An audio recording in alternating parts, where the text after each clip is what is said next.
August 15 ശ്രീലങ്കയ്ക്കെതിരെ ആദ്യ test ആരംഭിക്കാൻ മണിക്കൂറുകൾ മാത്രം ശേഷിക്കെ ഇന്ത്യൻ ക്രിക്കറ്റ് ടീമിൻ്റെ ഹെഡ് കോച്ച് ഗൗതം ഗംഭീറിനെ കുറിച്ചുള്ള പുതിയ വിവരങ്ങൾ പുറത്തു വന്നിരിക്കുകയാണ്. മത്സരഫലം എന്തായാലും ഗൗതം ഗംഭീർ ഇന്ത്യൻ കോച്ചായി തുടരുമെന്ന് തന്നെയാണ് BCCIയുടെ അടുത്ത വൃത്തങ്ങളിൽ നിന്നുള്ള റിപ്പോർട്ടുകൾ. 2024 ഇന്ത്യൻ ടീമിൻ്റെ ഹെഡ് കോച്ചായി ചുമതലയേറ്റ ഗംഭീറിന് 2027 ഏകദിന ലോകകപ്പ് വരെയാണ് കരാർ നൽകിയിരിക്കുന്നത്. അതിനാൽ തന്നെ ഒരു പരമ്പരയിലെ തോൽവി കാരണമായി ഗംഭീർ പുറത്തു പോകുമെന്ന് പറയാൻ കഴിയില്ല.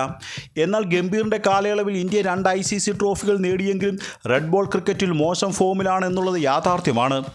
അടുത്തിടെ നടന്ന അയർലൻഡ് ഇംഗ്ലണ്ട് പര്യടനത്തിൽ വൈറ്റ് ബോൾ ക്രിക്കറ്റിലും ഗംഭീറിന് കീഴിൽ ഇന്ത്യ തോൽവി വഴങ്ങിയിരുന്നു.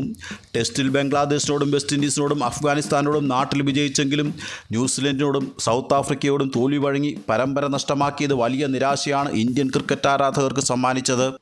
ഇനി വിദേശ പരമ്പരകൾ പരിശോധിച്ചാൽ ഇംഗ്ലണ്ടിൽ ചെന്ന് 2-2 സമനില നേടിയെടുത്തെങ്കിലും ഓസ്ട്രേലിയയിൽ വെച്ച് 1-3 തോൽവി വഴങ്ങിയിരുന്നു.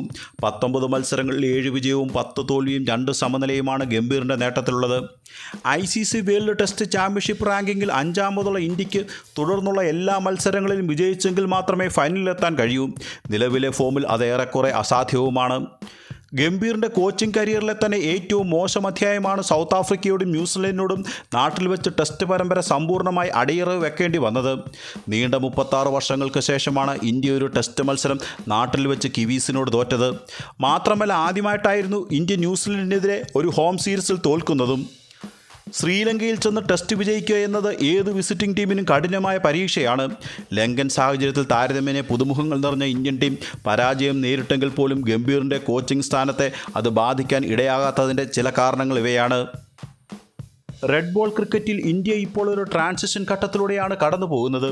വിരാട് കോഹ്ലി, രോഹിത് ശർമ്മ, അശ്വിൻ തുടങ്ങിയ മുതിർന്ന താരങ്ങൾ കളമൊഴിഞ്ഞതോടെ പുതിയ നായകനായ ഗില്ലിനെയാണ് ആശ്രയിക്കുന്നത്.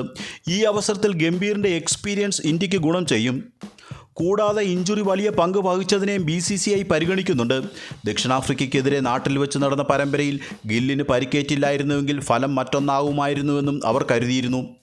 നിലവിൽ ബുംറ, സായ് സുദർശൻ, വാഷിംഗ്ടൺ സുന്ദർ തുടങ്ങിയ പ്രധാന കളിക്കാരെല്ലാം പരിക്കിൻ്റെ പിടിയിലാണ്. ഏതായാലും 2027 ഏകദിന ലോകകപ്പ് വരെ ഗംഭീറിൻ്റെ സ്ഥാനത്തിന് ചലനങ്ങൾ ഉണ്ടാകില്ല എന്ന് തന്നെ ഉറപ്പിക്കാം. മറ്റൊരു വീഡിയോയുമായി വീണ്ടും കാണാം. നന്ദി.